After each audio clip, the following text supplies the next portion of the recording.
السلام عليكم واهلا بكم في مطبخ ام احمد. دلوقتي هنعمل مع بعض طاجن الخضار باللحمه البتلو. دلوقتي احنا جبنا الخضار وقطعناه وغسلناه بالشكل ده. كوسه وجزر وقرنبيط وبطاطس، اي خضار عندك حطيه، وبسله. وجبنا البصل قطعناه بالطريقه ديت ومع فلفل حامي. التوابل بتاعتنا بهارات وكمون وملح وفلفل.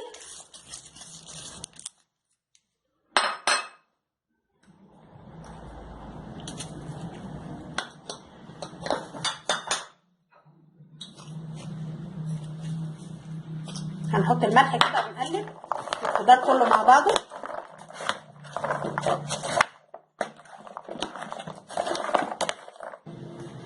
وبعد ما قلبنا الخضار بالتوابل، ورق اللورو والفلفل والبهارات والملح، هنحط اللحمه. طبعا اللحمه بكيلو، وعشان هعملها في طاجن انا اديتها غلوه على النار، وهسقيها الشوربه بتاعتها دلوقتي.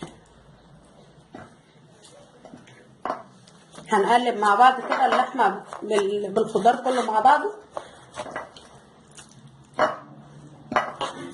هنحط الطماطم،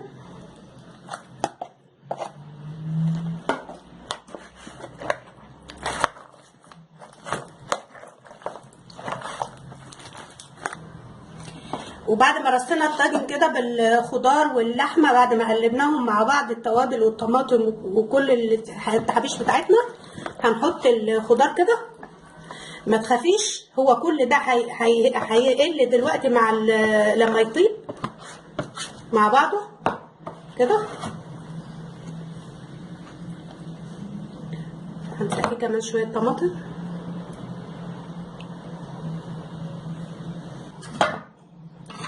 وهنديله شويه شوربه كده من اللي احنا سوينا فيهم اللحمه كده، مش كتير بس عشان الخضار هيسرد الميه بتاعته.